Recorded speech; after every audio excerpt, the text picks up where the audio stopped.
It was a dark and stormy night. No, actually, it was a bright and sunny afternoon. I was supposed to be taking my best friend Josh home after our weekend hike in the middle of the Utah desert. But somewhere between Moab and Delta, Utah, I took a wrong turn. It wasn't even on the GPS. But when you've been driving for 6 hours straight and your phone dies, you take whatever road you find. And that's how we ended up in the town that isn't on any map. We drove in. It looked like a typical American small town, just like the ones you see in old black and white movies. There were old storefronts, a diner and a post office. People were walking around, smiling and waving, but it was the kind of smile and wave that felt like they had just come out of a black and white movie. There weren't any cars.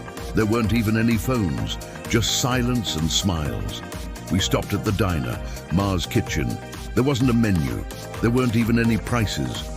You know those places where the coffee's always hot and the pie's always cold?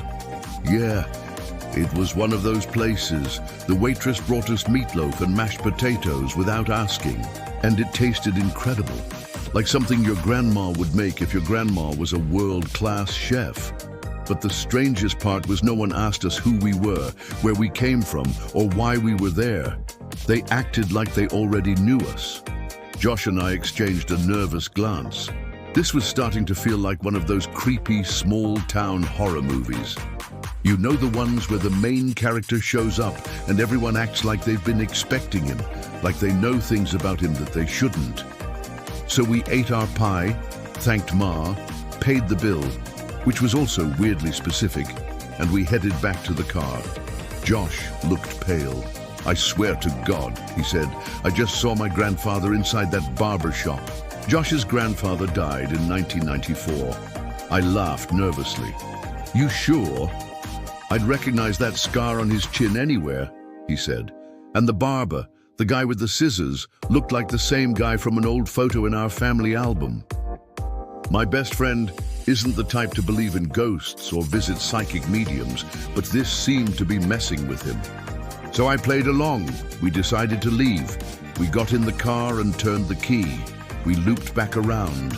Same corner, same red bicycle leaning against the same mailbox. We tried 5 different roads. Every time we turned around, we looped back to the same spot.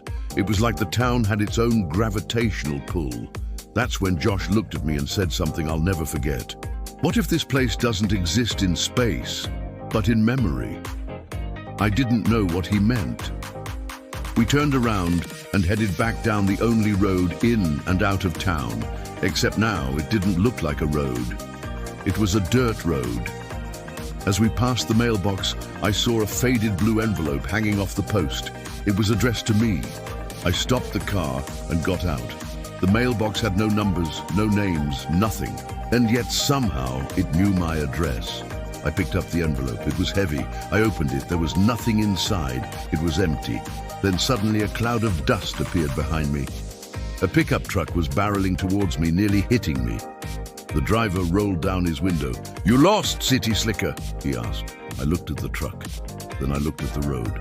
"Is this road always here?" I asked. He looked at me like I was an idiot. "Only when it wants to be," he said. Then he sped off, leaving me in a cloud of dust.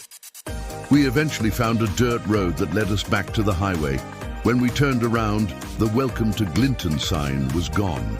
Since then, we've never found it again. Not on GPS, not on satellite view, not in any government record.